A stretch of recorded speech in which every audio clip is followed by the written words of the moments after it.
This video explains the amount of insulin your child needs with each injection. There are two types of insulin: long-acting insulin and fast-acting insulin. Both types of insulin come in a glass bottle called a vial. Both types are injected using a syringe.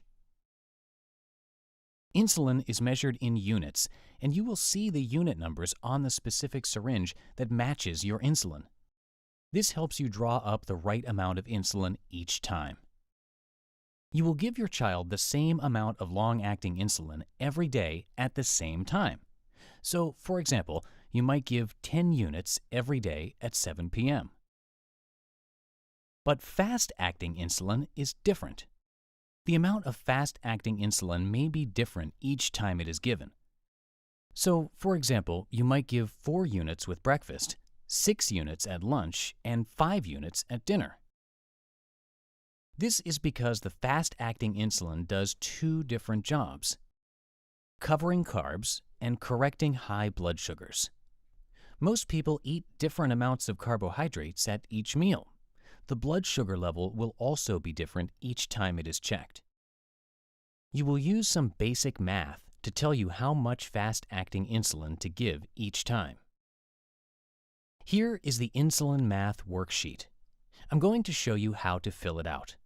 Don't worry if this doesn't make sense right away. You can practice as much as you need with the diabetes team. At the top, you should write your child's insulin sensitivity factor and your child's carb ratio. Your doctor will tell you what these numbers are for your child. The insulin sensitivity factor, or ISF, tells us how sensitive a person is to insulin. For example, an insulin sensitivity factor of 50 means that 1 unit of fast-acting insulin will lower blood sugar by about 50 points. So just for this example, let's write 50 here. Your child may have a different ISF. The carb ratio tells us how many grams of carbohydrates that 1 unit of fast-acting insulin can cover. So as an example, if your carb ratio is 1 to 10, that means 1 unit of fast-acting insulin covers 10 grams of carbohydrates. In our example, we are going to write 10 here. Again, your child's carb ratio may be different.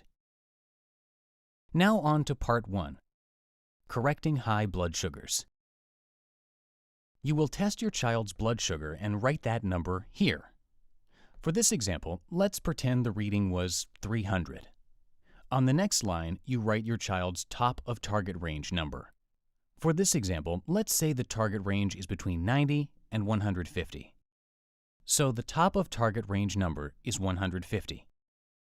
Now, subtract the top of target range from the current blood sugar and write the answer here.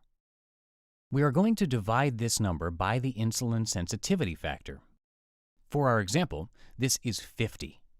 So now we know that we need 3 units of fast-acting insulin to correct for high blood sugar.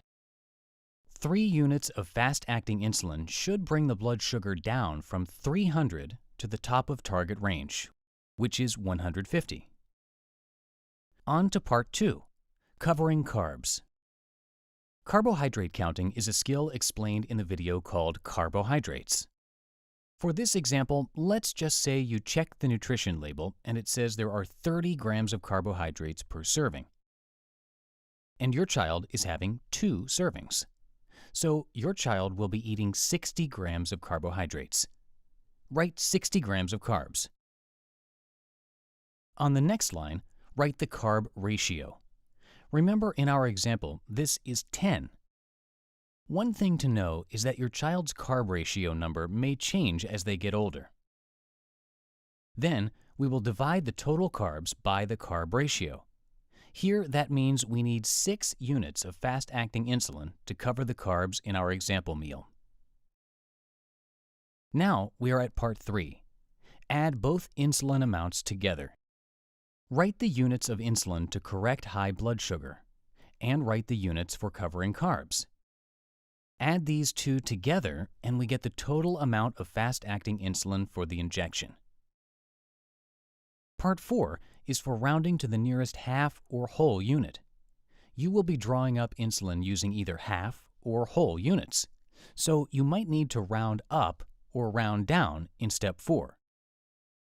You will be able to practice this math with your diabetes team. They will work with you until you are comfortable calculating insulin on your own.